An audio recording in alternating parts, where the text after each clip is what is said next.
সমবেত ভক্তবৃন্দে চরণে আমার কোটি কোটি দণ্ডবত প্রণিপাত। পূর্ণ মাঘ মাস, মাঘ মাসের অষ্টমীয় নাম মাধব মাস। ন মাধব সমমাস, ন মাধব সম বিভু। মাঘ মাসের সমান মাস নাই, গোবিন্দের সমান ভগবান নাই। কার্তিক মাসে যেমন নিয়ম সেবা রাধা দামোদরের সেবা হয়, মাঘ মাসে তেমনি রাধা মাধবের সেবা। এই মাঘ মাসে প্রতিদিন নিয়ম করে রাধা মাধবের সেবা এবং অবসর সময় বসে বসে রাধা মাধবের কথা শ্রবণ করত। মহাপ্রভু সন্ন্যাস গ্রহণ করে চলে গেলেন পুরী ধামে।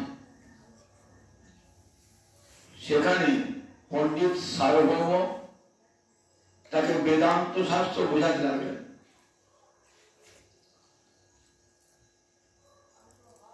মহাপ্রভু বেদান্ত সূত্রের সূত্রার্থ পরিষ্কার বুঝছেন, কিন্তু সার্বভৌমের ব্যাখ্যা গ্রহণ করতে পারছেন না।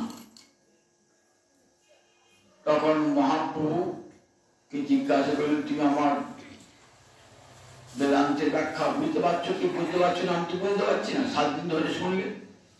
তারপরে সূত্রের অর্থ পরিষ্কার বুঝছি, কিন্তু তোমার ব্যাখ্যার মেঘ ওই সূত্রের অর্থকে ঢেকে দিচ্ছে।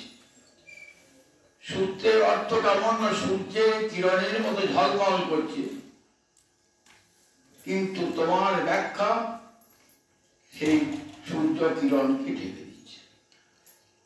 সূত্র মানে বেদান্ত সূত্র, সূত্র রূপে ব্রহ্মতত্ত্ব যাতে আলোচিত হয়েছে তার নাম ব্রহ্মসূত্র বা বেদান্ত দর্শন, ভারতবর্ষের সর্বশ্রেষ্ঠ দর্শন।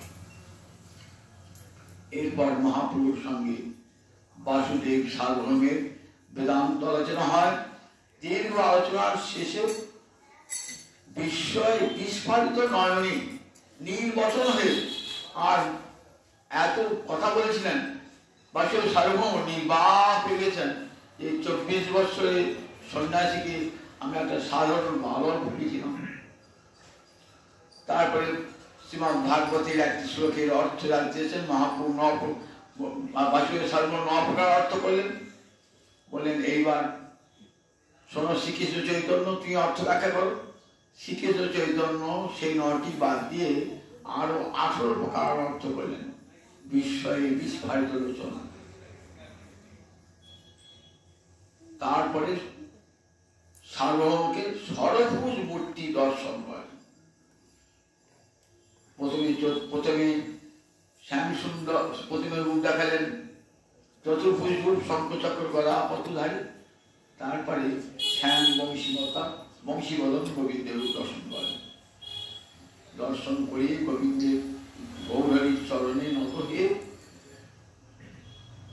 কালান্নষ্টং ভক্তি যোগং নিজং প্রাদুষ্কর্তু শ্রীকৃষ্ণ চৈতন্য নামা আবির্ভূতস্তস্য পাদারবিন্দে গারং গারং হৃয়তাং চিত্তভৃঙ্গ। ভৃঙ্গ মানে ভ্রমর।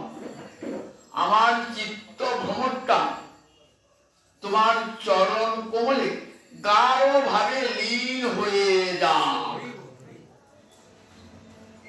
তুমি কে না কালান্নষ্টং ভক্তি যোগং, যে ভক্তি বেদগোপ্য, বেদ যাকে লুকিয়ে রেখে দিয়েছেন ভক্তি মহারানীকে, সবার কাছে তাকে প্রকাশ করেন না, সেই ভক্তিযোগকে তুমি আবার জগতে পুনরায় জানাবার জন্যে শ্রীকৃষ্ণ চৈতন্য রূপে আবির্ভূত হয়েছ। কালান্নষ্টং ভক্তি যোগং নিজং ইয় প্রাদুষ্কর্তু শ্রীকৃষ্ণ চৈতন্য নামা। এবার তুমি নাম নিয়েছো শ্রীকৃষ্ণ চৈতন্য, জগৎজীবের অন্তরে কৃষ্ণ চেতনা জাগাবার জন্য। তোমার চরণ কোমলে আমার মন ভ্রমর লীন হয়ে মহাপ্রভু রয়ে গেলেন পুরীতে কত বছর? 24 বছর বয়সে সন্ন্যাস বললেন তো, তারপরে 6টি বছর সারা ভারতবর্ষ পরিভ্রমণ, তাহলে 30 বছর, শেষ থাকলো 8 বছর। এই 8 বছর গম্ভীরায়, কাশ্মীর শেষ গম্ভীরায় 8টি বছর রাধা ভাবে ভাবিত এই দিবারাত্র চোখের জল ফেলাচ্ছেন, গম্ভীরার গাত্রে মুখঘর্ষণ করছেন। কৃষ্ণ হানি যেমন করে কৃষ্ণ বিরহে বেদনায় বিভিন্ন হয়ে যায়,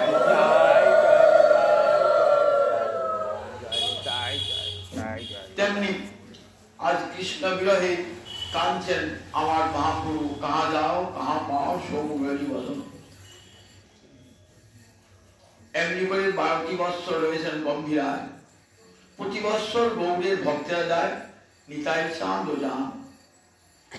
একবার নিতাই চাঁদকে দেখে বলছেন, নিতাই চাঁদ, শ্রীপাদ, পৃথিবীতে এসেছিলাম কি জন্যে? নাম প্রেমে বিশ্বকে ভরে দেব বলে।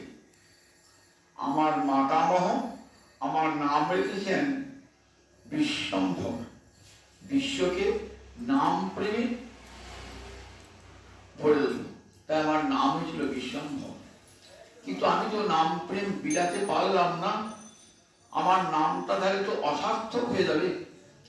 দেখো তুমি তো আমার অভিন্ন তনু, 2 ভাই 1 তনু সমান প্রকাশ। গৌরীতাই 2 ভাই 1 তনু সমান প্রকাশ। কৃষ্ণ বলরামই নিতাই গৌর হয়ে এসেছেন, তো তাই 2 ভাই 1 তনু সমান প্রকাশ। তা তুমি তো আমার অভিন্ন তনু। আমি দেখো মুনি ধর্ম গ্রহণ করে গম্ভীরায় দিবারাত্র কাঞ্চি কৃষ্ণ বিরহে। তুমিও যদি আমার প্রতি মুনি ধর্ম পরিগ্রহ করো, তাহলে জগজ্জীবকে হরিনামটা দেবে কে? যাও শ্রীপাদ, তুমি যাও, গিয়ে গৌর দেশে সর্বত্র অলিতে গলিতে গ্রামে গ্রামে নগরে নগরে সর্বত্র হরে কৃষ্ণ কৃষ্ণ কৃষ্ণ হরে হরে, হরে রাম রাম রাম হরে হরে, এই মহামন্ত্র করি, মহামন্ত্র মুক্তির মন্ত্র সর্বত্র প্রচার করবে। কোন জাতির বিচার করবে না, সকলকে নাম দেবে এবং প্রেম দেবে। নিতাই গুণমণি আমার, নিতাই গুণমণি, আনিয়া প্রেমের বন্যা ভাসালো রমণি। প্রেমের বন্যা লইয়া নিতাই আইলা গৌর দেশে, ডুবিল ভকত গণ দিনহীন ভাসে। পতিত পামর প্রভু কভু নাহি বাঁচে, ব্রহ্মার দুর্লভ প্রেম সবাকারে আছে। যে রাধা প্রেম ব্রহ্মা মহাদেব পর্যন্ত বাঞ্ছা করেন, সেই রাধা প্রেম দান করলেন কৃষ্ণ নামের সঙ্গে সঙ্গে চণ্ডাল পতিত জীবের ঘরে ঘরে গিয়া। কিন্তু একা তিনি আসেন না, যাই যান দ্বাদশ গোপালকে সঙ্গে করে। গোপাল মানে গা পালন্তি যে, যারা গরু পালন করে তাকে গোপাল বলে, রাখা দিকে গোয়ালা দিকে বলে। তার নিতাই তো বলরামের সঙ্গে একদল থাকতেন, গোপাল কৃষ্ণের সঙ্গে একদল থাকতেন। বললেন যাও এই দ্বাদশ গোপালকে তোমার সঙ্গে। একে দ্বাদশ গোপাল বলুন দেখি? শ্রীরাম, সুদাম, দাম, বসুদাম, সুবাহু, সুবল, মহাবল, মহাবাহু, স্তবকৃষ্ণ, অর্জুন, লবঙ্গ, উচ্চ। এই 12 জন গোপাল।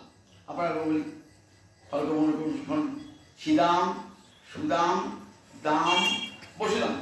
শ্রীরাম, সুদাম, দাম, বসুদাম। সুবাহু, সুবল, মহাবল, মহাবাহু, তার 4 হল। স্তবকৃষ্ণ, অর্জুন, লবঙ্গ, উচ্চ। এই 12 জন গোপাল। আর আরো অনেক পার্শ্বকে সঙ্গে এলেন, 12 জন গোপাল সঙ্গে এলেন যে তোমার সঙ্গে থেকে থেকে সর্বত্র হরিনাম প্রচার করো। একজন গোপালের উৎসব পালিত হয়ে গেল এই নিকটই পয়লা মাঘ। উদ্ধারণ দত্ত ঠাকুর তিনি ছিলেন ব্রজের সুবাহু গোপাল। সুবাহু গোপাল উদ্ধারণ সুবাহু জন্মিলেন উদ্ধারণ দত্ত রূপী। উদ্ধারণ দত্ত সুবাহু গোপাল। এই উদ্ধারণ দত্ত দেখুন বাড়ি ছিল কোথায়? সপ্তগ্রাম। ত্রিবেণী নাম শুনেছেন তো? ত্রিবেণী, একটা ত্রিবেণী পুরো আগে, কেন গঙ্গার তিনটে ধারা, গঙ্গা যমুনা সরস্বতী, এই ত্রিধারা প্রবাহিত হয়েছে প্রয়াগে। আর একটা এই আমাদের হুগলি জেলায় সপ্তগ্রামে গঙ্গা যমুনা সরস্বতী, একে ত্রিবেণী বলা। সরস্বতী কারণ দেখা যায় না। এই সময় এই সপ্তগ্রাম খুব সুসমৃদ্ধ নগরী ছিল, কারণ জাহাজ আসতো, জাহাজে করে একটা বন্দর ছিল, বহু ব্যবসার দ্রব্য এখানে আসতো। সেইখানে ত্রিবেণী এই সপ্তগ্রামেতে বণিক কুলতিলক, সুবর্ণ বণিক কুলতিলক উদ্ধারণ দত্তের আবির্ভাব ঘটে। এরা এসেছিলেন অযোধ্যা হতে, কিন্তু অযোধ্যা থেকে এসেও এরা এখানে বসবাস করে দীর্ঘকাল, পরে বাঙালি হয়ে যান। পিতার নাম ছিল শ্রীকর দত্ত, মায়ের নাম ছিল ভদ্রাবতী, আর আসল নাম ছিল কি? দিবাকর দত্ত। উদ্ধারণ দত্তের আসল নাম ছিল দিবাকর দত্ত। নিত্যানন্দ প্রভু দীক্ষা দান করে তার নাম রাখলেন উদ্ধারণ দত্ত। তোয়া হতে আজ থেকে বহু মানুষ সংসার সাগর থেকে উদ্ধার পাবে, তাই তোমার নাম রাখলাম উদ্ধারণ দত্ত। আজ থেকে তোমার আর কেউ দিবাকর দত্ত বলবে না, উদ্ধারণ দত্ত বলবে। এই উদ্ধারণ দত্তের দেখুন, যখনই ভগবান নিতাই চাঁদ জন্মগ্রহণ করেন না, তখনই সঙ্গে সঙ্গে এরাও দ্বাদশ গোপালও জন্মগ্রহণ করে। উদ্ধারণ দত্ত তার পৈতৃক সূত্রে প্রচুর সম্পত্তির মালিক, অঢেল সম্পত্তি। পিতা শিকর দত্ত ছিলেন পরম ভাগবত, ভক্তের বংশীতে জন্মাবে। গীতায় কি বলেছেন দেখেছেন তো? যে ভজন করতে করতে যার যদি কারো মৃত্যু হয়ে যায়, তাহলে কোন বংশে? সুচিরাং শ্রীমতাঙ্গে, পবিত্র বংশে জন্মায়, ধনবানের বংশে জন্মাস। সুচিরাং শ্রীমতাঙ্গে যোগভ্রষ্ট অভিজ্ঞান। ভজন করতে করতে পতন হয়ে গেল, সম্পূর্ণ করতে পারলেন না, আবার পবিত্র বংশে জন্মে যেখানে ভজন আরম্ভ হবে। আর শ্রীমতাঙ্গে সাধারণ মানসিকতা। আরও তো ভগবান নিত্য পার্শ্বদ, তো আসবে। জন্মিয়েছেন কোথায়? সুবর্ণ বণিক কুলে জন্মিয়েছেন। সোনার বেনে, সুবর্ণ বণিক, সোনার বেনে কুলে জন্মিয়েছেন। কোথায়? সপ্তগ্রামে। শিকর দত্তের পুত্ররূপী, মায়ের নাম ছিল ভদ্রাবতী। পিতা পরম ভাগবত, শুধু পরম ভাগবত করে এত ধন ঐশ্বর্য, কিন্তু কৃষ্ণার্থে অখিল চেষ্টা। সব ধন দৌলত দরিদ্র দুষ্ট বৈষ্ণব সেবায়, গোবিন্দ সেবায় লাগাতেন, অকাতরে অকৃপণ ভাবে দান করতেন। ধনী বলে তার নাম নয়, ধনী ধন অনেক ধনী আছে, অনেক ধনী ধন আছে, কিন্তু তাদের নাম আছে, নাম নাই। কিন্তু এই ধনবান ছিলেন, অকাতরে ধন দান করতেন। সেই বংশে জন্মিয়েছিলেন এই দিবাকর দত্ত, যার পরবর্তী নাম হচ্ছে উদ্ধারণ দত্ত। পড়াশোনা সুপণ্ডিত ছিলেন, কিন্তু পড়াশোনা তো তিনি অনেক এগিয়ে ছিলেন, সমৃদ্ধ পড়াশোনা তো তিনি অনেক সুপণ্ডিত ছিলেন। জন্মিয়েছেন মহাপ্রভু নিতাই চাঁদ আসছেন সদল বলে, তার সমস্ত গোপালকে নিয়ে কীর্তন করতে করতে নগর প্রথমে এলেন কোথায়? প্রথমে এলেন রাঘব ভবনে, বললেন পানিহাটি। সেখানে 3 মাস থাকলেন এবং সর্বত্র নাম বিতরণ করলেন। তারপরে চলে এলেন কোথায়? এই উদ্ধারণ দত্তের গ্রাম সপ্তগ্রাম ত্রিবেণীতে স্নান করে বসেছেন নিতাই চাঁদ একটি বটবৃক্ষের নিচে বসেছেন, যেন কার জন্য অপেক্ষা করছেন। কে সেই মানুষটি? উদ্ধারণ দত্ত, এদিকে উদ্ধান দত্ত চেয়ে আছেন কার দিকে, কার জন্য অপেক্ষা করছেন। দুজনের তো মিলন হতে হবে। দেখছেন বটবৃক্ষের নিচে বসে আছে বিশাল পুরুষ গীতায় চাঁদ, আজানুলম্বিত বাহু, বিশাল বাহু, সোনার মতো উজ্জ্বল বর্ণ। বলছি বাবলি এ কোন দেবতা এলো? মানুষ এমন দেবতা খায়, যেমন দেখতে গৌরহরি তেমনি দেখতে আমরা নিতাই চাঁদ। এবার আমাকে দেখ একজনই রূপের মানুষ, এত রূপ। একবার মনে হচ্ছে না আকাশ থেকে সূর্য নেমে বট গাছে তলায় বসে আছে, এত জ্যোতি। সঙ্গে কত হরিনাম সংকীর্তন, হরে কৃষ্ণ কৃষ্ণ কৃষ্ণ হরে হরে, হরে রাম রাম রাম হরে হরে। আর থাকতে পারে না, এমন আকর্ষণ না। চুম্বক যেমন করে লোহাকে আকর্ষণ করে না, ভগবান ঠিক ভক্তকে তেমনি করে। তুমি তো আমার যুগে যুগে পরিকর, তোমাকে ছাড়বো কেমন করে। ঠিক টেনে নিয়ে আসে, ছুটে গিয়ে চরণে পড়েছে, প্রভু তুমি আমার ভগবান, তোমাকে দেখে মনে হচ্ছে আমার। প্রভু তুমি আমার গৃহে চলো, প্রভু আমার গৃহে। আমি আজ 3 দিন ধরে উদাসী হয়েছি, উপাস হয়েছি, কিছু আহার গ্রহণ করি না। চলো তুমি আমার গৃহে নাম সংকীর্তন করবে, আর ভোগরাগ হবে, তুমি আমার গৃহে চলো চলো। এসেছেন তো ওই উদ্যান দত্তের সঙ্গে সাক্ষাৎ করছি, বুঝে সুভাব গোপালের সঙ্গে নাম সংকীর্তন বলে লাগাও। চিরাদধি মহোৎসব, ঠিক পানিয়াচল চিরাদধি উৎসব হয়েছিল। দণ্ড মহোৎসব কখন হয়েছিল? জ্যৈষ্ঠ মাসে শুক্লপক্ষে ত্রয়োদশী তিথিতে রঘুনাথ দালকৃষ্ণকে দণ্ডদান করেছিলেন। কি দণ্ড? না তোর বাবার মেলা টাকা আছে, চিড়ে দই খাওয়া আমার টাকা ফকিরগণকে। তাই নাম দণ্ড মহোৎসব, কৃপা দণ্ড মহোৎসব, বিখ্যাত উৎসব, বিখ্যাত বর্ণ। তারপরে এই উদ্ধান দত্তের কি হচ্ছে চিরাদধি মহোৎসব, বিশাল চিরাদধি মহোৎসব। উদ্ধান দত্ত এরপরই পেয়ে গেলেন, মনের মানুষটিকে পেয়ে গেলেন। তো একে তো সংসার বিরাগী ভাব, তারপরে পেয়ে গেলেন নিজের মনের মানুষটিকে। ভাবছেন মনের মানুষটিকে পেলাম, কিন্তু আমারটা কোনো দীক্ষা সে কিছুই হয় না। অঘ্রাণ মাসে শুক্লপক্ষের সপ্তমী তিথিতে দীক্ষা দান করলেন। দীক্ষা দান করে নাম দিলেন, আজ থেকে তোমার নাম হবে উদ্ধারণ দত্ত। সমস্ত বণিককুলকে উদ্ধার করে। এই বণিককুল সেই সময় কিন্তু অপাঙ্ক্ত সমাজে। কেন অপাঙ্ক্ত? আমরা জানেন বল্লাল সেন এসে আমাদের বর্ণভেদটাকে প্রবলভাবে তুলেছিল। ব্রাহ্মণ ক্ষত্রিয় বৈশ্য এবার কুলীন অকুলীন করেছিল। কার হাতে জল খাওয়া যাবে, কার জল খাওয়া যাবে না, কার জল চল, কার জল অচল, এগুলি করেছিলেন সব বল্লাল সেন, সেন বংশের। তার পূর্বে কিন্তু ছিল না, বল্লাল সেন কিন্তু এগুলি সব করেছিলেন। বল্লাল সেন, সেই বল্লাল সেনের সঙ্গে এই উদ্যান দত্তের পরিবারের একটা সংঘর্ষ বাধে। কি নিয়ে? না হলধর সেন বলে উদ্যান দত্তের যে জমিদারি, সেখানে হলধর সেন কাজ করতে। হলধর সেন নিজে বিশাল অবস্থাবান, প্রচুর সম্পত্তি মালিক। তার বাবার উদ্যান দত্তের জমিদারি দেখাশোনা করেন তো প্রচুর অর্থ। এই উদ্যান দত্তের জমিদারিতে কাজ করতেন যে হলধর সেন, তার সে নাম ছিল গৌরী সেন। আমরা এখন বলি না লাগে টাকা দেবে কে? গৌরী সেন। এই গৌরী সেন সরকারকে বলে টাকা ধার দিত। এখন যেমন বড় বড় শিল্পতিরা সরকারকে টাকা ধার দেয় না, তখনকার দিনে তাহলে বুঝুন কত বড় ছিল এই হলধর সেন,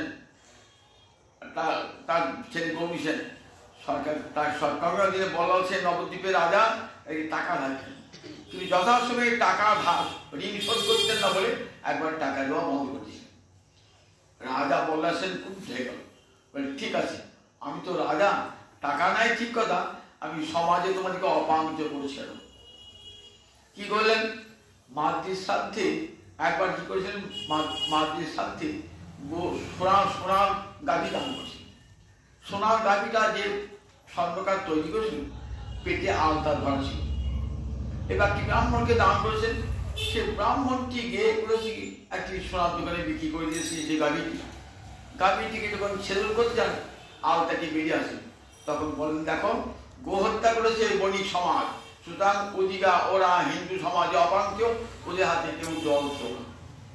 এইবার সমাজ, হিন্দু সমাজ, তখন গোড়া হিন্দু সমাজ বললেন সুবর্ণ বণিকের হাতে, সোনার বিনের হাতে জল খাওয়া যাবে না, সোনার বিনের হাতে একবার এমন ভাবে জারি করে সবাই বাধ্য হলেন সোনার বিনের হাতে। সেই সুবর্ণ বণিকে উদ্ধার করবার জন্য আমার নিতাই চাঁদের আগমন এসেছেন। সোনার বিনে তখন তো কি করেন দেখুন, নিতাই চাঁদকে নিজের দেহ মন প্রাণ সব উদ্যান দত্ত নিবেদন করেছেন। নিতাই চাঁদ তো জাতির জাত করতেন না, কে অচ্ছুত, কে ছুত, কে ব্রাহ্মণ, কে ক্ষত্রিয়, কে বৈশ্য, কে শূদ্র, নিতাই চাঁদের এই বিচারই ছিল না। সকলকে, সমাজের সকলকে ধরে ধরে চণ্ডাল প্রতিটি জীবের ঘরে ঘরে যাইয়া হরিনাম মহামন্ত্র দিচ্ছেন বিলাইয়া। এত বড় সমাজ সংস্কার বোধহয় আধুনিক যুগে আসেন নাই, আধুনিক যুগে আসেন নাই।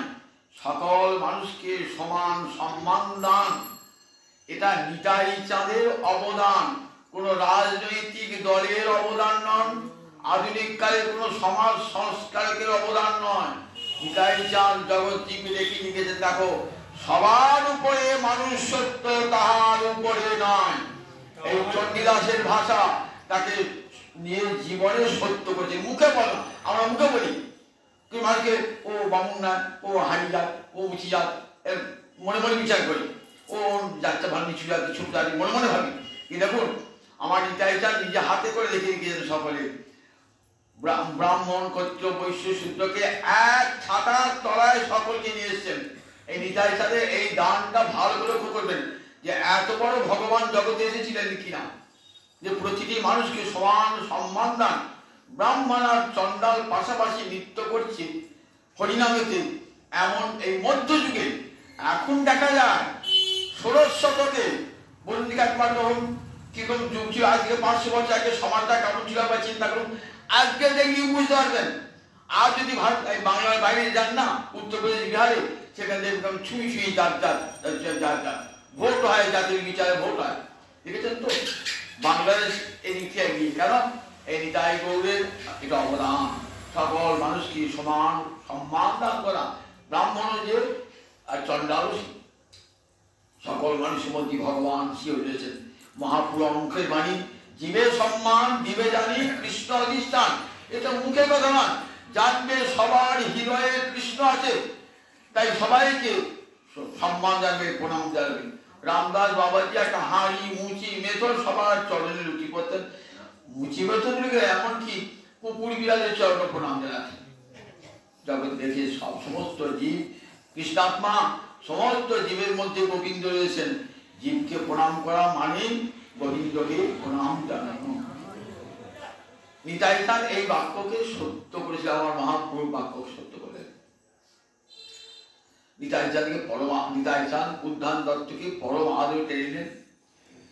এইবার নিতাই উদ্যান দত্ত সংসার, তার ছেলে বড় হয়েছে, বিবাহ করেছিলেন ওই হরধর সেনের ভগিনী সুপ্রসন্না দেবীকে। কিছুদিন বাদে একটি সন্তানের জন্মদান করে ওই সুপ্রসন্না দেবী মৃত্যু হয়ে যায়। ছেলের নাম ছিল প্রিয়ঙ্কর, নিতাই চাঁদ নাম দিলেন শ্রীনিবাস, নাম দিলেন। সন্তানের হাতে সমস্ত সম্পদের বিষয় সম্পত্তির ভার অর্পণ করে নিতাই চাঁদের সঙ্গে সঙ্গে সর্বত্র ঘুরে বেড়াচ্ছেন। যেখানে নিতাই চাঁদ সেখানেই আমার উদ্ধারণ দত্ত সুবাহু পাহাড় সব নয় সঙ্গে সঙ্গে রয়েছে। নিতাই চাঁদ তখন কিছু বিবাহ হয় না, জানেন তো, তখন তো অবধূত। বিবাহ করবে কে? বিবাহ কাউকে মহাপুরুষ আদেশ করেছেন, তুমি দ্বার পরিগ্রহ করবে এবং দ্বার পরিগ্রহ করে তার বংশ বিস্তার করবে, যাতে ভক্তি ধর্ম রক্ষিত হয়, বংশ পরম্পরা। কিন্তু অবধূত সন্ন্যাসী কি বিয়ে দেবে? যখন অবধূত সন্ন্যাস গুলোকে গলা পড়তে হবে নাই তো।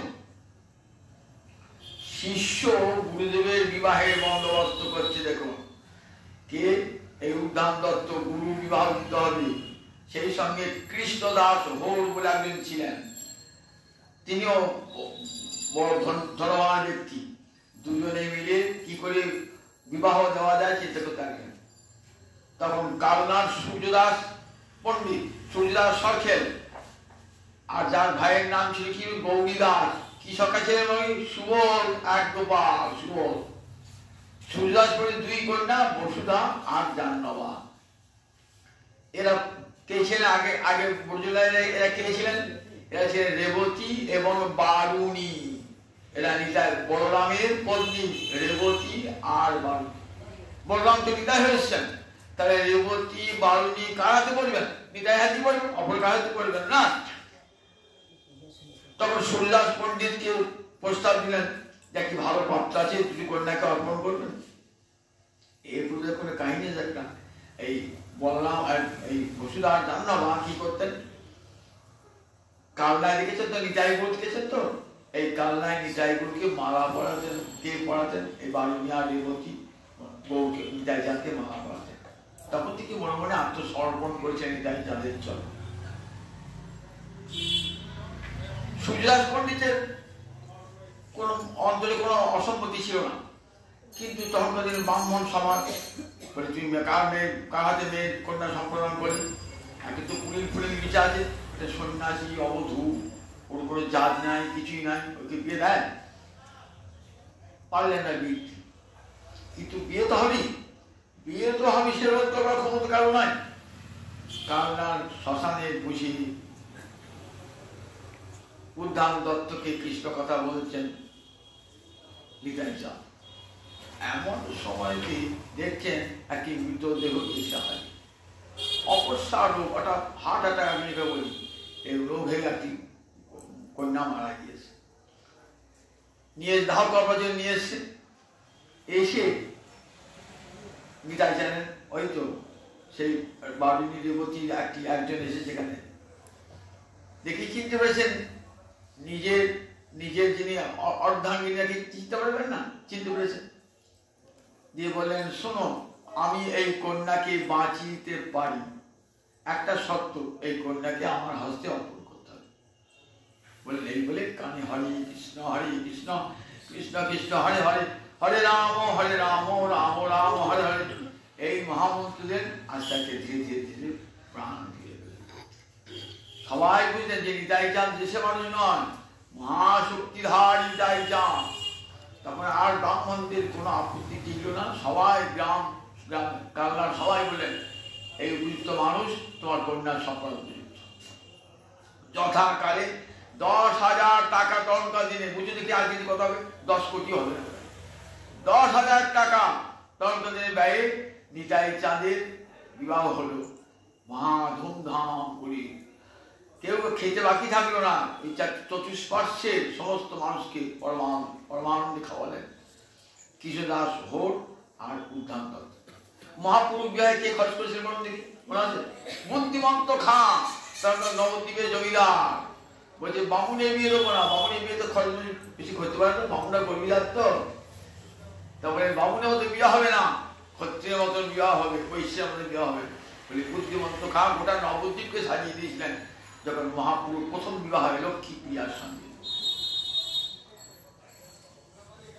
গুরুদেবের বিবাহ হলো খুব পরমানন্দে, খুব আনন্দ গুরুদেবের। এইবার গুরুদেবকে নিয়ে এখানে সেখানে যান।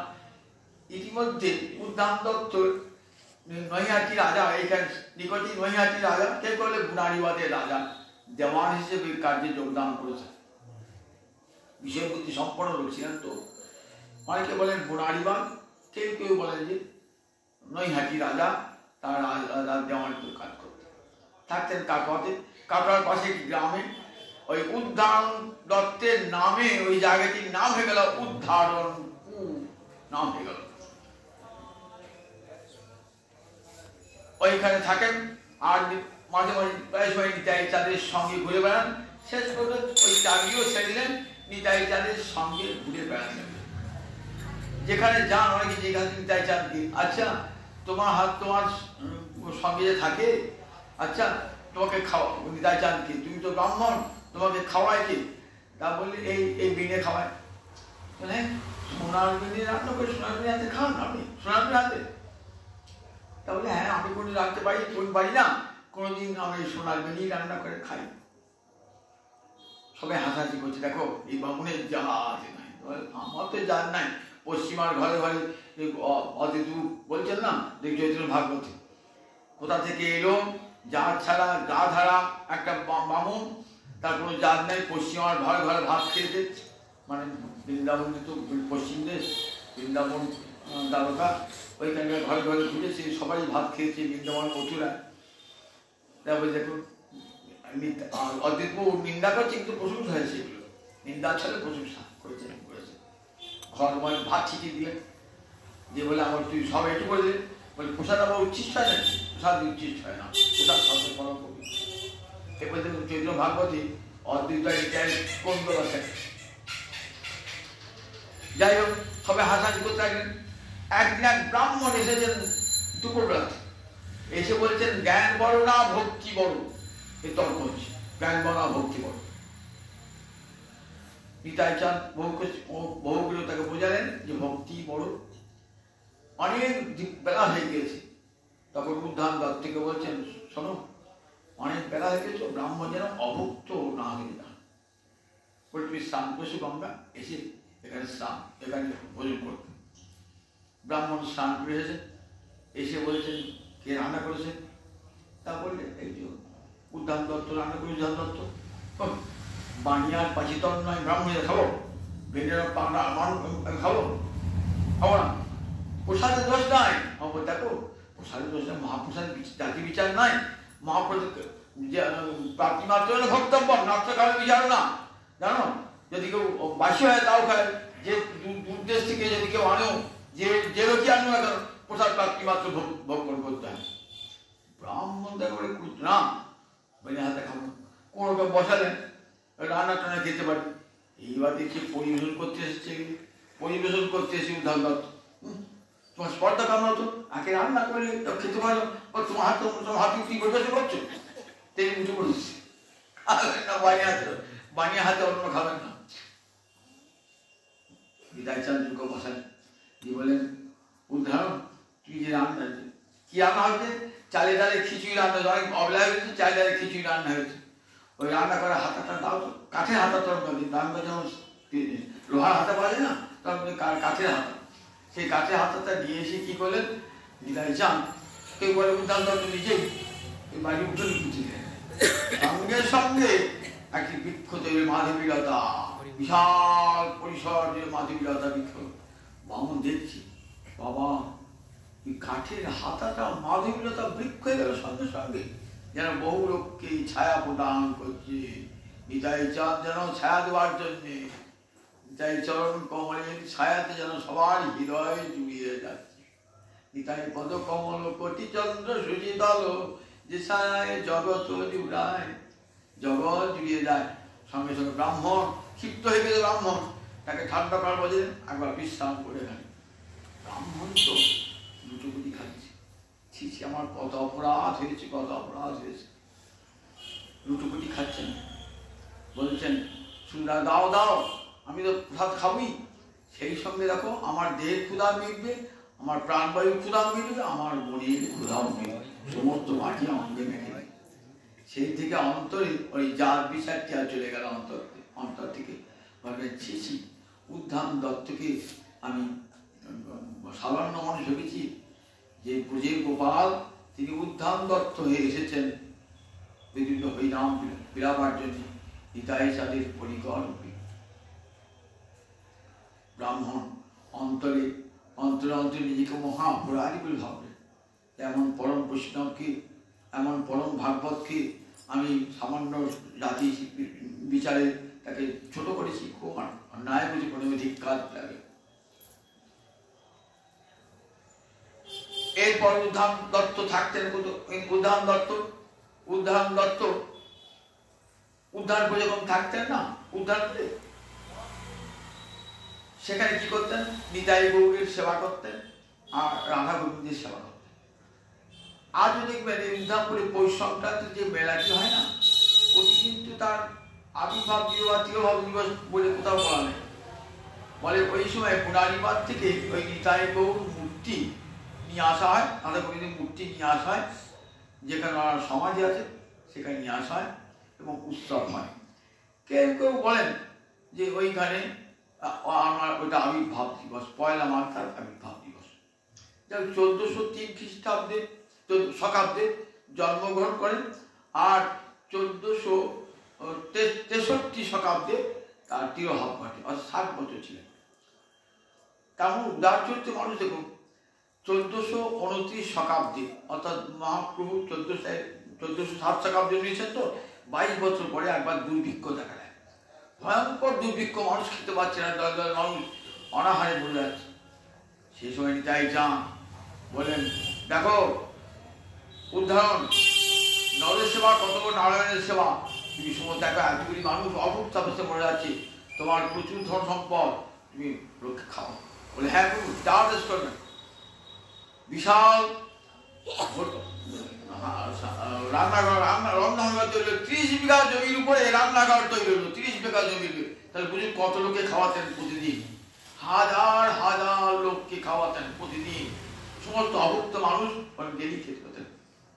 আবার অনেকে গৃহহীন হয়েছেন, তাদের কর্মচারীদের পাশে একটা ভদ্রবন বলে জায়গা আছে, ভেদবন বলে, ওইখানে জঙ্গল ছিল, জঙ্গলটা কাটিয়ে প্রচুর বসত বাড়ি তৈরি করে দিলেন নিতাই চাঁদ আদেশে উদ্যান দত্ত, যাতে তারা বসবাস করতে পারেন, এবং তাদের দীর্ঘদিন ধরে তাদের আহারের ব্যবস্থা করেছিলেন উদ্যান দত্ত। এমন উদার মনের মানুষ ছিলেন। দেখুন, যে ধন সম্পদ কৃষ্ণার্থে হতে চেষ্টা, গোবিন্দ সেবাতীত তো ধন সেবা লাগবে। ধনীর অপব্যবহার করে কারা? বলে দেখো, যে সমস্ত ধনী ব্যক্তিরা ভগবত ভক্ত নয়, তারাই কি করে, তার ধনীর অপব্যবহার করে, সে ধন তাদের নয় ছয় হয়ে যায়, নয় হয়ে যায়। ইনকাম ট্যাক্সের অফিসার নিয়ে নেয়, চোরে ডাকাতি নিয়ে নেয়, আগুনে পুড়ে যায়। ভাগবত দেখেছিল না, ভাগবতে এক ব্রাহ্মণের কথা আছে, সেই ব্রাহ্মণ এত কৃপণ ছিল, নিজের ছেলে বউ তো রেখে দিত না, এমন করে ধন সে রেখেছিল, মাটির তলায় প্রচুর ধন সম্পদ রেখেছিল। শেষকালে কি হলো, রাজাকে নিল, তখন রাজাকে কর দিতে হতো। আমরা আয়ের একটা সীমা পর্যন্ত সে কোনো সীমা না হয় কর দিতে হয়, তখন কিন্তু কর দিতে হতো। রাজাকে যেমন আপনার সম্পদে 100 সব আগে একবার কর দিত, তখন তা কর দিতে হতো। তো ব্রাহ্মণ কাউকে কর দেবেন, কিছু দেবেন না। তখন রাজাকে নিলেন, চোরে চুরি করে নিয়ে গেল, আগুনে পুড়ে গেল, এইগুলো সব নষ্ট হয়ে গেল। অবন্তিরা বলে ভিক্ষু গীতা বলে ভাগবতের ব্যাট কাহিনী 11 সাল। শেষকালে ব্রাহ্মণ নৈরাশ ছিল এবং গোবিন্দ চরণ চিন্তা করতে করে সন্ন্যাস ধর্ম প্রকট করেছিল। তার ধরে শব্দ অখিলা প্রত্যেক 64 ভক্তি অঙ্গের একটা অঙ্গ। যদি তোমার ধন সম্পদ থাকে, তোমার প্রয়োজন অতিরিক্ত ভগবত সেবায়, ভগবত ভক্তের সেবায় লাগো। এই কথাটি অক্ষর অক্ষর পালন করতেন উদ্যান দত্ত ঠাকুর। তার সমস্ত সম্পদ খুলে দিয়েছেন মানুষের সেবাতে, ভক্তের সেবাতে, গোবিন্দের সেবাতে। দেখে দিয়ে যেখানে মহা মহোৎসব করতেন উদ্যান দত্ত। শাখায় যখন আসেন প্রতি বছর শাখায় শঙ্করনগর নাম ছিল না, শাখায় ওই উদ্যানপুরের পাশেই শাখায় নগর। সেখানে কেন নামটা শাখা গেল, এখানে একটি ঘটনা আছে, সেটিও উদ্যান দত্তকে কেন্দ্র করে। একবার 1 মাঘ ওই গঙ্গা পূজার দিন, ওই দিন গঙ্গা পূজাও হয়, ওই দিন একটা শাখা বিক্রি করতে এসেছে, সবাইকে শাখা করে দিচ্ছে। গঙ্গার দিন ধার যাচ্ছেন, তো একটা সুন্দরী ফুটফুটে বালিকা এসে বলছে, আমাকে শাখা করে দেবে না, আমার শাখা পরে দেন না, দেখো শাখা পরে দাও। শাখা তো পরে দিল, ছোট মিষ্টি মিষ্টি কথা, ছোট্ট আর বালিকা শাখা পরে দেন 2 হাতে। দেখছেন কি সুন্দর হাত, আর কি সুন্দর শাখাটি পরে, খুব আনন্দ হয়েছে। বলছে শাখা পরে পয়সা দাও। তারপরে তখন আমার বাবা আছে, খুব বড় লোক এখানে, জানো তো, উদ্যান দত্ত আমার বাবা আছে, এইখানে যাও, উদ্যানপুরে যাও, সেখানে গিয়ে বলবে যে তোমার মেয়ে শাখা পড়েছে, তার বলেই তো বলবে। দেখবে বাবাকে বলবে যে পূর্ব ঘরের পশ্চিমের দেয়ালে একটা কোলঙ্গ আছে, কোলঙ্গায় 5টা স্বর্ণমুদ্রা আছে, তোমার যাচ্ছেন সন্দিগ্ধ চিত্তে। বালিকাটি দিলে না, কি বলবো, গিয়ে খোঁজ করবে উদ্যান দত্ত, আমি লোক বলছে আপনার মেয়ের শাখা পড়েছে। হ্যাঁ, আমার মেয়ে শাখা, কি বলছো, আমার মেয়ে শাখা, আমার কোনো মেয়েই নেই, আমার মেয়ে শাখা পড়েছে, আমার তো মেয়েই না, শাখা পড়ে কি করি? তা বলছে মেয়ের উপর রাগ করেছেন না, মেয়ের উপর রাগ করেছেন না, হ্যাঁ এত সুন্দর মেয়ে, রাগ করেছে মেয়ের উপরে, রাগ করতে আছে, কি সুন্দর মেয়ে, মেয়ে কি সুন্দর হচ্ছে। তা বলে তার প্রমাণ কি আমার মেয়ে? তা বলে কোথায় টাকা দিতে বলবে? তা বলে আপনার পূর্ব দিকের ঘরের পশ্চিম দিকে কুলুঙ্গিতে 5টা স্বর্ণমুদ্রা আছে। কোনোদিন জানতেন না, ঠিক দেখছেন পূর্ব দিকে ঘরের পশ্চিমে একটা কুলুঙ্গি, দেয়াল কাটা কুলুঙ্গি আর কি, সেখানে দেখছেন 5টা স্বর্ণমুদ্রা রয়েছে। 5টা স্বর্ণমুদ্রা নিয়ে বলে চলো আমার মেয়েকে দেখাতে যাবো। মেয়েকে দেখাতে এসছেন, কই আর মেয়েকে দেখা যাচ্ছে না, মিথ্যাবাদী ডাব্বাবাজ, মিথ্যা কথা বললে আমার কাছে। আর শাখা জিজ্ঞাসা, মা আমাকে মিথ্যাবাদী সাজালে, তুই শাখা বললে আমি আমার কাছে মিথ্যাবাদী হয়ে গেলাম। খুব কাঁদছে শাখা, আমার শাখার দাম না হলে কোনো ক্ষতি নাই, আমি মিথ্যাবাদী হলাম, এটা আমার একটু বড় আঘাত। তখন যখন কাঁদছেন সজল নয়নে, তখন দেখছেন শুধু দুটি হাত দুটি উঠেছে, হাত উঠেছে, কি সুন্দর হাত, আর সেই সুন্দর হাতে শাখা ঝলমল ঝলমল করে থাকা। উদ্ধাম দত্ত বলছে আমার জীবন তুমি সার্থক করলে শাখাই। শাখায় বলছে আমার জীবন সার্থক, এ না শাখা তুমি জানবে না, বলে আমি টাকা নেবো না। দেখো কাঞ্চন ফেলে দিয়ে কেউ কাজ নেয়, সোনা ফেলে দিয়ে কেউ কাজ নেয়, আমি নেবো না। কাঁদতে কাঁদতে চলে গেল। সেই জন্য আজ দেখবেন পয়লা মার শঙ্খ করে অনেক মেয়েরা শাঙ্খ করে, নাম হয়ে গেল শঙ্খ গ্রাম, নাম হয়ে গেল। এখন আমরা বলি শাখায় করি। এরপর তখন নিতাই চাঁদ অপ্রকট হয়েছেন, তো নিতাই চাঁদ অপ্রকট হয়েছেন, অদ্বৈত প্রভু অপ্রকট হয়েছেন, উদান দত্ত প্রভুর বিরহে দিন কাটান দিবারাত্র। তখন রয়েছেন আমাদের জাহ্নবাদের বসুধা জাহ্নবাদ, দুজন কি বিবাহ করেছিলেন নিতাই চাঁদ। বসুধা জাহ্নবাদ তখন কোথায় রয়েছেন? রয়েছেন তখন খড়দহে, খড়দহ নাম শুনেছেন তো, খড়দহ, এইখানে নিতাই চাঁদের পাহাড়। নিতাই চাঁদের 3 পুত্র 1 কন্যা, নিতাই চাঁদের 1 কন্যা আর 1 পুত্র। বীরচন্দ্র পুত্র আর কন্যা হলেন গঙ্গা। এই বীরচন্দ্রকে নিয়ে থাকতেন খড়দহে নিতাই চাঁদ। খড়দ এখন শ্যামসুন্দর মন্দির আছে, দেখবেন শ্যামসুন্দর মন্দির, সেই শ্যামসুন্দর মা গঙ্গার জন্মস্থান। একটা পুত্র একটা কন্যা আছে, পুত্রের নাম বীরচন্দ্র, কন্যার নাম গঙ্গা। এখানে থাকতে কোথায়? খড়দহে থাকতেন তিনি। সেই খড়দহেতে মা জন্মবার রয়েছেন। মা জন্মবার আইনি ইচ্ছা হলো যেন একবার বৃন্দাবন যাব, কিন্তু নিতাই চাঁদ তো নাই। মেয়েরা ছোট বয়সে বাপের অধীন থাকে, তারপর যৌবনী বিবাহে স্বামীর অধীন থাকে, বুড়ো হয়ে গেলে পুত্রের অধীন। এটি মনে বলেছেন, নিয়ে মনে যায় তাই পুত্রের অধীন কে আমাকে বৃন্দাবন নিয়ে যাবে? বলছেন বীরচন্দ্রকে, বাবা আমার খুব অন্তরে ইচ্ছা আমি একবার বৃন্দাবন যাব, আমাকে কে বৃন্দাবন, তুই আমাকে বৃন্দাবন, মা তুমি যাবে বৃন্দাবন? শান্তি কি করে যাবে বৃন্দাবন? যদি তোমার কিছু হয়ে যায় এই আর ভূমি শূন্য হয়ে যাবে, তুমি আছো বলে এখন সর্বত্র হরিনাম প্রচারিত হচ্ছে। বলি না না বাবা আমার খুব অন্তর ইচ্ছা কি যাবো, একবার বৃন্দাবন যাবো, শ্রী গোবিন্দ গোপীনাথ মদন মোহন দর্শন করবো। বৃন্দাবন 3 মূর্তি তো, শ্রী গোবিন্দ গোপীনাথ মদন মোহন, এই 3 গৌরিয়া ঠাকুর, এই 3টি সেবা বাঙালি সেবা করেছেন। 3টি এই বাঙালি উদ্ধার করেছিলেন শ্রী গোবিন্দ গোপীনাথ মদন মোহন। গোবিন্দ মন্দির আপনি দেখতে পান, বিশাল গোবিন্দ মন্দির, আওরঙ্গজেব ভেঙে দিয়েছিলেন বিশাল গোবিন্দ মন্দির। সেখানে গোবিন্দ দেব রয়েছেন, সেই গোবিন্দ রূপ গোস্বামীর সেবিত বিগ্রহ, গোবিন্দ বিগ্রহ, নিজ হাতে বিগ্রহ তৈরি করেছিলেন রূপ গোস্বামী। গোপীনাথ মদন মোহন কাম্যবনে গোপীনাথ রয়েছেন। শুধু বাঙালির ঠাকুর, বাঙালির মধু পণ্ডিতের পূজা করেন, মধু পণ্ডিত পূজা করতেন। আর মদন মোহন সনাতন গোস্বামী, খুব ইচ্ছা শ্রী গোবিন্দ গোপীনাথ মদন মোহন দর্শন করব। আর শ্রী গোস্বামী দামোদর, শ্রী গোস্বামী দামোদর মন্দির রয়েছে বৃন্দাবনে, দামোদর মন্দির, শ্রী গোস্বামী পারে দামোদর। আর বলি শ্রীজীবীর প্রাণধন্য জয় রাধা দামোদর, দামোদর বিগ্রহ সেবা করছে। ওই রূপ গোস্বামী তৈরি করে দিয়েছিলেন, রূপ গোস্বামী মূর্তি তৈরি করে বানাতে পারতেন।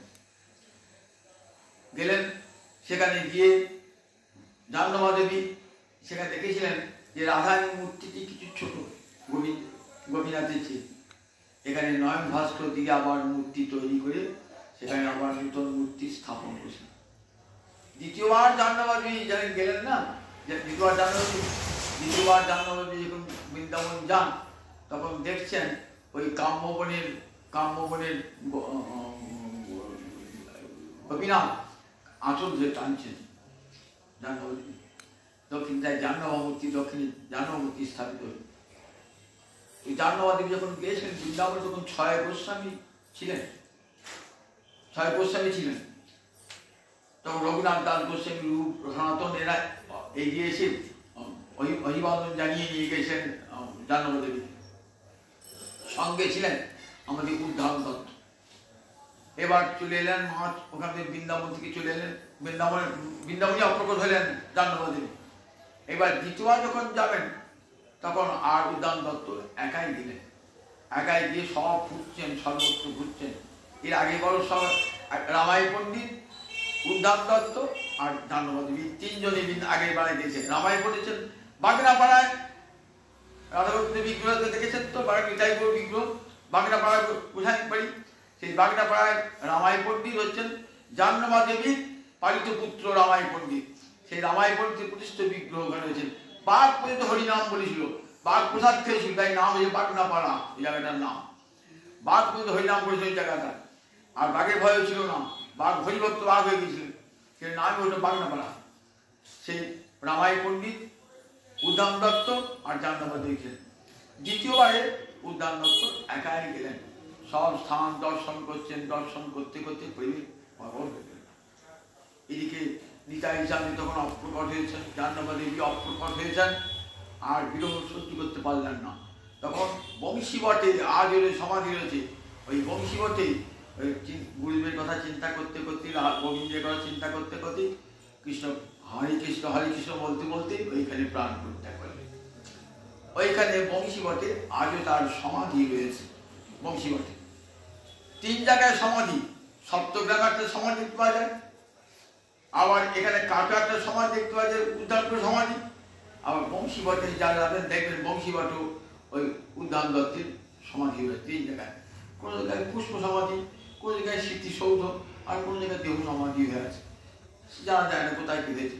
যা উদ্যান দত্তের শেষ বৃন্দাবনে গিয়ে দেহ রক্ষা করলেন। বৃন্দাবনে গিয়ে, বৃন্দাবনই তো তার স্থান, সেই বৃন্দাবনে গিয়েই ভাবে উদয় হয়েছিল, কোথায় কানাই, কোথায় বলরাম, কোথায় কৃষ্ণ বলে চিৎকার করে কেঁদেছিলেন ওই বৃন্দাবনে গিয়ে। সেই উদ্ধারণ দত্তই সুবাহু গোপাল, গোপাল উদ্যান দত্ত এসেছিলেন, প্রকট হয়েছিলেন। তিনি প্রবর্তন করে গেছেন ওই নিতাই গৌরকে নিয়ে আসা, এইখানে প্রতিষ্ঠা করা। পরবর্তীকালে নিতাই গৌর আর এখানে থাকেন নাই, বনারিবাদের রাজবাড়িতে নিতাই গৌর থাকতেন। পৌষ সংক্রান্তিতে একবার নিয়ে আসা হয় নিতাই গৌরকে, এবং বড় উৎসব হয়। সেই উৎসবটাকে আর বলি উদ্যানপুরের মেলা, উদ্যানপুরের উৎসব। সেই উদ্যান দত্ত চরণে কোটি কোটি প্রণাম জানিয়ে আজ এখানে হরিকথা সম্প্রদায়